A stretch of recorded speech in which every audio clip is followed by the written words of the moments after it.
l'actualité politique ivoirienne s'enflamme une nouvelle fois autour d'une figure emblématique, le professeur Laurent Gbagbo.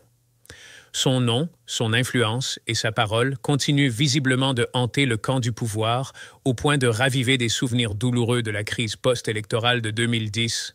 Ces derniers jours, certaines déclarations venues du RHDP ressemblent à de véritables aveux, révélant combien l'ombre de Gbagbo plane toujours sur la scène politique nationale. Décryptage d'un retour en force symbolique qui secoue le paysage politique ivoirien. La famille, pour ceux qui ne savent pas encore pourquoi ils doivent sortir le 11 octobre, là, regardez un peu cette vidéo-là. Ouais. Bamba, Yakuba.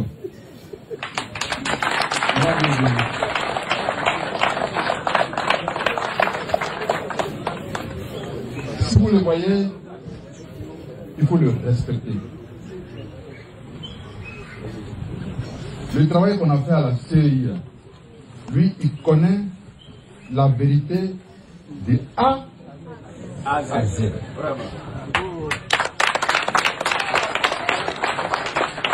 C'est un homme courageux. Très courageux. Partout où c'était difficile, j'étais avec lui. Un jour, vous allez savoir que Dieu vous bénisse. Merci encore une fois. On applaudit bien fort.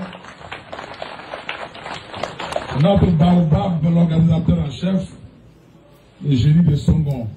La famille, vous ne savez pas pourquoi ce monsieur Bamba Yakuba est traité d'héros. Pourquoi le RHDP dit que lui c'est un héros. Chers frères, chers camarades, c'est parce que c'est lui-là qui a brûlé la Côte d'Ivoire.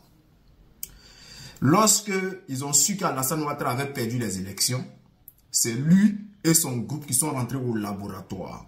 Ils ont pris des bouts de papier, ils ont mis des voix, ils ont donné des voix, ils ont donné vainqueur à Alassane Ouattara des élections de 2010. Donc c'est son laboratoire. C'est pour cela que Begré Mambé lui dit, il dit aux militants RHDP lors de leur meeting que lui là, c'est lui seul qui sait la vérité. Et ils ne savent pas, mais c'est lui seul. Ça veut dire que Alassane Ouattara n'avait pas gagné les élections. C'est lui là qui a fait d'Alassane Ouattara vainqueur des élections. Chers frères, on va écouter un peu cette vidéo d'abord. Et après on va aller en profondeur. C'est parti. Ces résultats n'ont pas été consolidés par la commission centrale de la CEI. C'est un hold-up électoral. Les résultats que nous allons vous annoncer sont les résultats. C'est un hold-up électoral. De l'Agnébi. Nous voulons que vous le notiez pour toute la l'Agnébi, du Zikomoé. Ces résultats n'ont pas été consolidés. Les commissaires de la CEI ne sont pas informés. Et du Sud Comoé. Ils ne sont pas informés. La procédure, après avoir donc validé les résultats. M. Bamba Yakuba se prévaut de son titre de porte-parole. Vous pouvez me laisser parler au moins? Nous nous sommes réunis depuis ce matin pour donc consolider les résultats. Vous laissez ça là. On n'a pas consolidé ça. Il faut laisser ça. La famille, ça veut dire quoi? Au fait, la CEI, l'organe CEI, en 2010, dans cet organe-là, il y avait une équipe du LMP, c'est-à-dire une équipe du président qui représentait le président Gbagbo Laurent. Il y avait une équipe qui représentait Alassane Ouattara. Il y avait une équipe qui représentait le RHDP dans les groupes. Il y avait, je crois, la société civile et un peu de tout. Lorsqu'on parlait de consolider, ça veut dire quoi? Lorsque les résultats arrivent, c'est-à-dire s'il y a des résultats de Bouaké qui arrivent, on dépose les PV et puis on regarde, on fait les calculs et puis on vérifie tout pour voir s'il n'y a pas eu de tricherie, si tout est en ordre. Et quand on finit de vérifier et que tout le monde est d'accord, on valide. Et maintenant qu'on finit de valider, Yakuba Bamba va s'asseoir maintenant devant la presse pour donner les résultats qui ont été consolidés par toute l'équipe, c'est-à-dire qui ont été validés par toute l'équipe, c'est-à-dire PDCI, RDN, FPI, société civile et autres. Malheureusement, il y a les résultats de France comme ça. On peut prendre un exemple. Les résultats de la France. Bon, je parle de l'Europe. Les résultats de l'Europe où le président Gbagbo Laurent avait laminé le RDR. Chef frère, qu'est-ce qui s'est passé? Ces résultats-là ont été annulés. Ces résultats ont été annulés. Sans même que les autres ne soient au courant, Bamba Yakuba et son équipe avaient annulé ces résultats-là. Et ils sont venus devant la presse, ils ont annulé. Bon, l'équipe du FPI n'ont rien compris. Et ils se demandaient, mais pourquoi ils ont annulé les résultats? Ils disent non, qu'il y a eu des petits troubles. Donc, les résultats ont été annulés. Et lorsque les gens parlent d'annulation des résultats du Nord, les gens ne parlent jamais des résultats qui ont été annulés également par le RDA lors des élections de 2010. Mais, on va mettre tout cela de côté et on va venir au 11 octobre 2025. Chers camarades, pourquoi on vous demande de sortir? Vous voyez aujourd'hui, Bamba Yakuba est considéré comme un héros du RDA, RHDP. Parce que c'est lui qui a donné la victoire à Alassane Ouattara. Sinon, ce n'est pas le peuple de Côte d'Ivoire. Et c'est pour cela qu'on vous dit, votre victoire, qu'on vous a volé là, la victoire qu'ils ont volée au peuple de Côte d'Ivoire là, on vous dit que ce 11 là, on doit aller demander compte à Alassane Ouattara et au RHDP. C'est pour cela qu'on demande à tout le monde d'être là, d'être présent ce 11. En France, il y aura manifestation. Je crois en Suisse également, il y aura manifestation. En Angleterre, il y aura manifestation. Ce 11 et en Côte d'Ivoire, la finale. Donc, chers frères, chers camarades, tous ensemble pour ce 11, nous devons sortir massivement. Nous devons aller crier notre ras-le-bol. Nous devons aller exiger la libération de nos camarades qui sont en prison de manière injustifiée. Chers frères, chers camarades, est-ce que vous êtes prêts? Est-ce que vous avez vos léquets? On dit, si jamais nous on se lève pour venir dire que le 11 on va sortir, ils vont venir nous mater. Donc on attend. On le dit ici, que ce 11 on va sortir. Donc on vous attend. Venez faire ce que vous avez à faire, on va voir quelque chose. Chers frères, la peur a changé de côté. Ce qui est un peu bizarre, c'est que dès ce jour-là, on voit que le RDA fait campagne d'Alassane Ouattara. Mais les autres candidats là, vous êtes perdus. Bon, c'était un petit truc. Bon, c'est pas grave. On laisse tomber. Donc c'est pour dire aux camarades, ils sont perdus là de revenir à la maison. Chers frères, c'est le 11. Voilà, ça se passe le 11. Moi, j'ai rassuré ici les Ivoiriens. Soyez-en sûrs, soyez-en rassurés. Chers frères, peuple de Côte d'Ivoire, je vous jure que Ouattara ne sera pas président après le 25 octobre. Je sais qu'il ne sera pas président. Il y a eu une réunion à Fréjus, le président Macron avait invité le président Sarkozy qui était là, et puis aussi des présidents africains qui étaient présents parce que, pour les raisons que je viens de dire, alors bon, discours, clairon, sonnerie aux morts, il y a même eu la patrouille de France qui a survolé, c'était un très gros événement commémoratif et très important. À la fin de la réunion, je crois que Sarkozy est rentré parce que c'était le 15 août, donc il était en vacances, il était juste venu faire son tour et puis il est reparti. Et Macron est resté avec ses hôtes et il a eu une discussion avec deux présidents africains qui étaient là, présents. Et nous sommes le 15 août 2019 et imaginez la scène. Ce que je vais vous raconter à partir de maintenant, ce n'est pas du verbatim précis, c'est en substance. Trois hommes, Macron et ses deux présidents africains. Et Macron s'adresse à l'un des deux et lui dit, je vais te le dire, lui dit, il paraît que tu veux te représenter à la présidentielle l'an prochain, en 2020. Et ce président confirme. Et Macron lui dit, mais tu as déjà fait 2 mandats, et le troisième serait inconstitutionnel. Ce président répond, oui, bon, ok, mais moi je vais le faire, ça va bien se passer, il n'y aura pas de souci. Et Macron lui dit, écoute, je suis pas d'accord, c'est pas normal, mais bon, fais ce que tu veux, après tout, tu es souverain chez toi, je t'aurais prévenu.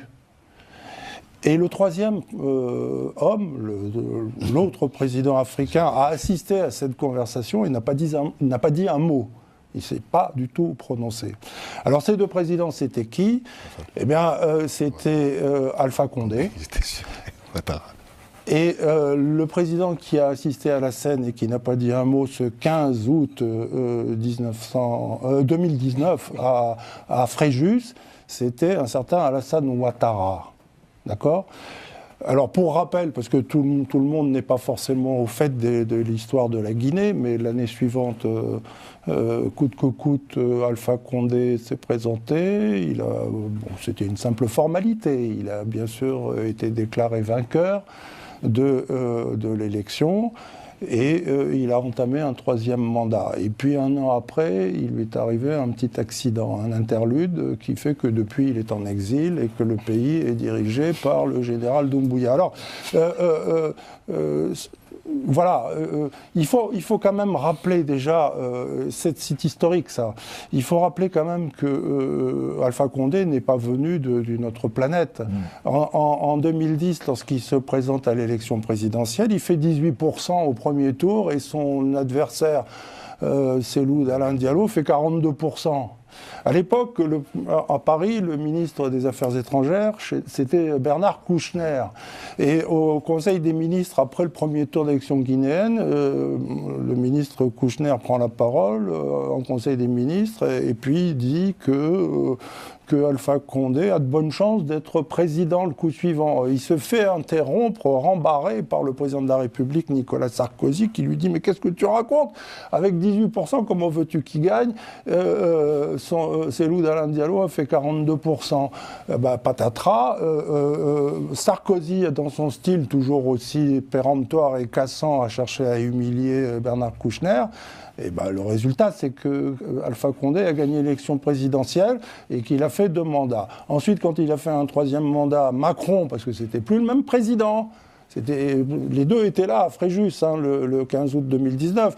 Mais là, on avait changé de style. Et Macron a mis en garde Alpha Condé, qui n'a pas voulu écouter, et puis voilà où il en est. Alors moi, je ne sais pas, je rappelle quand même qu'en 2020, Alassane Ouattara a dit qu'il ne se représenterait pas. Ensuite, il est arrivé ce qui est arrivé, c'est-à-dire que le candidat officiel du RHDP, Gon Coulibaly, est décédé, qu'il a fallu faire en urgence. Il s'est présenté.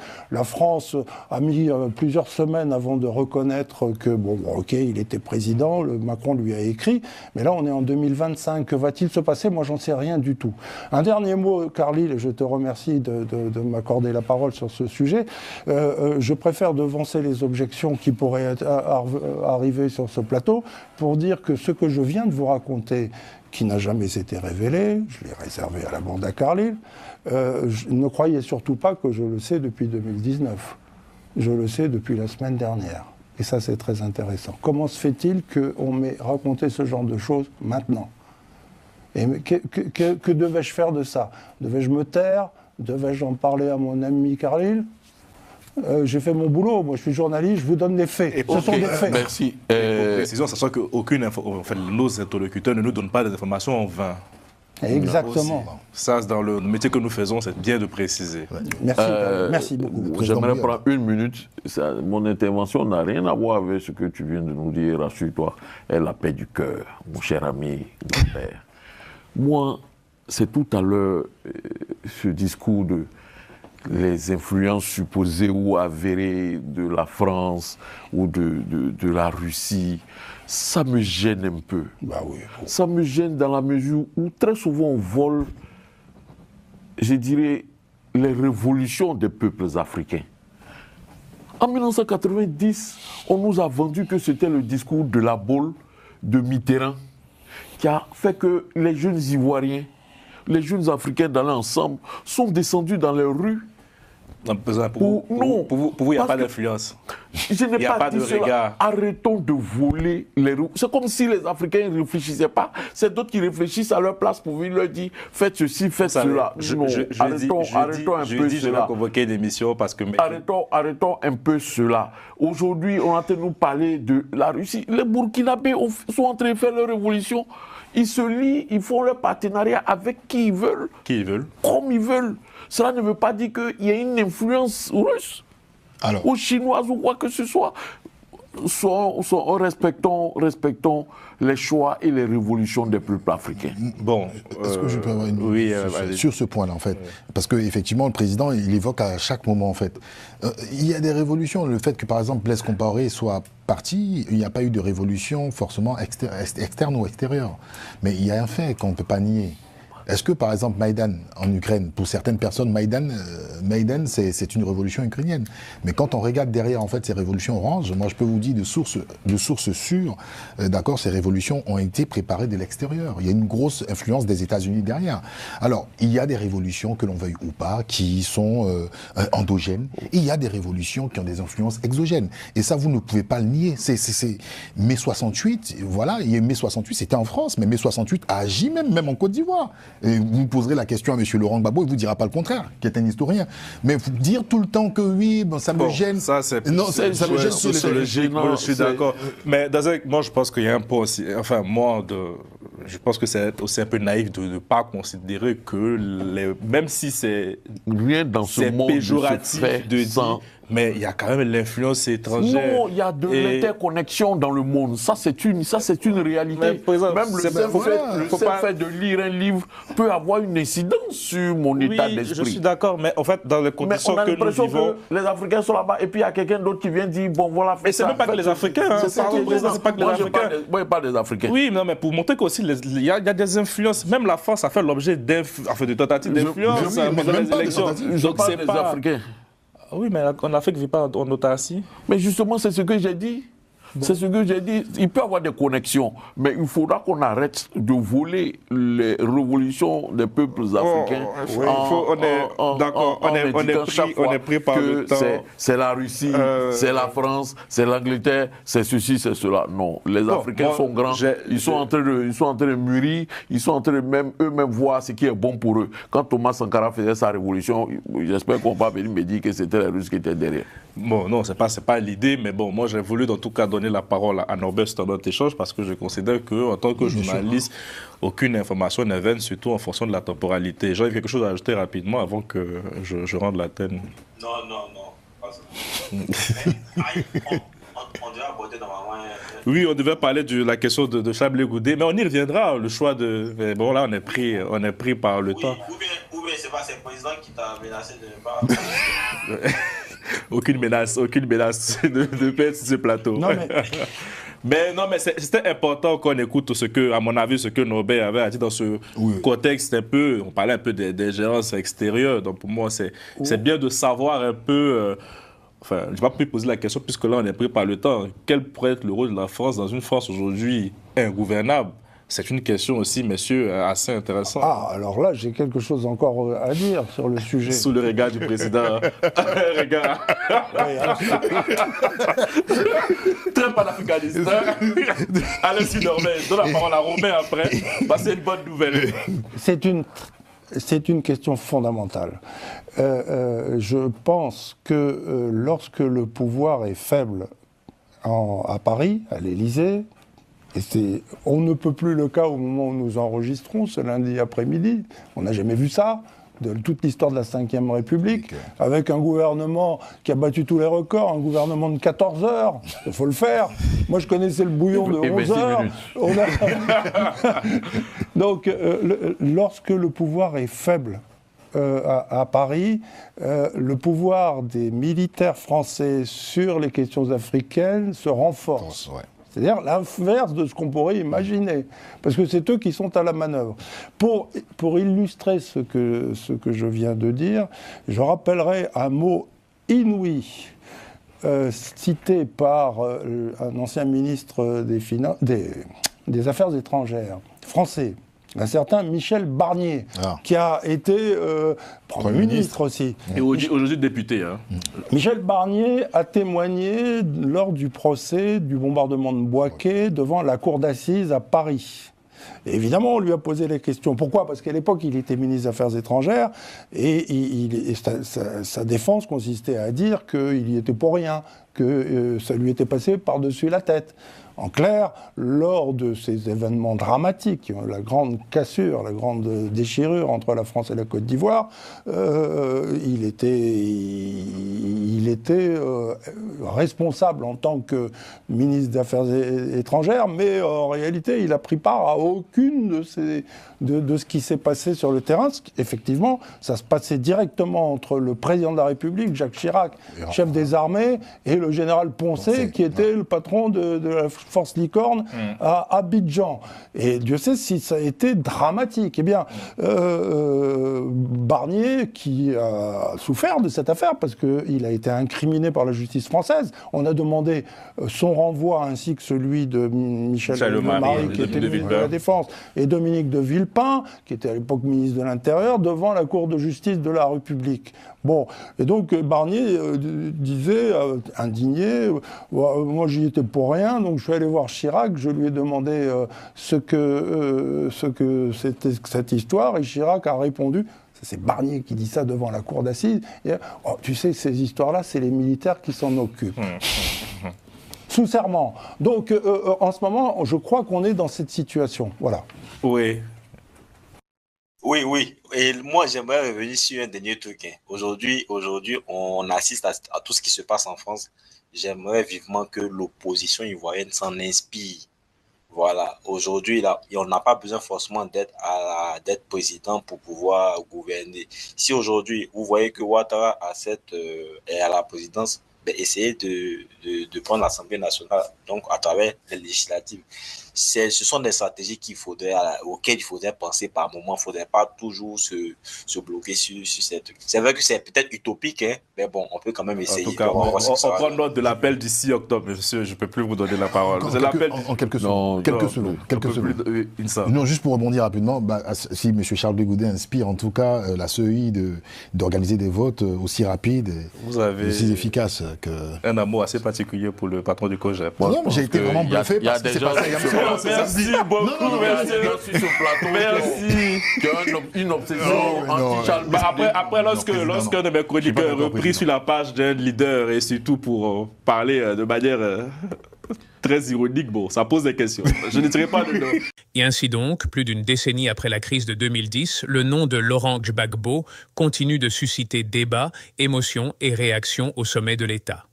Entre aveux, règlement de comptes politiques et mémoire collective encore vive, une chose est certaine, l'ancien président reste un acteur incontournable du jeu politique ivoirien. La suite dépendra de la capacité des uns et des autres à dépasser les rancunes d'hier pour construire enfin un véritable avenir de réconciliation nationale.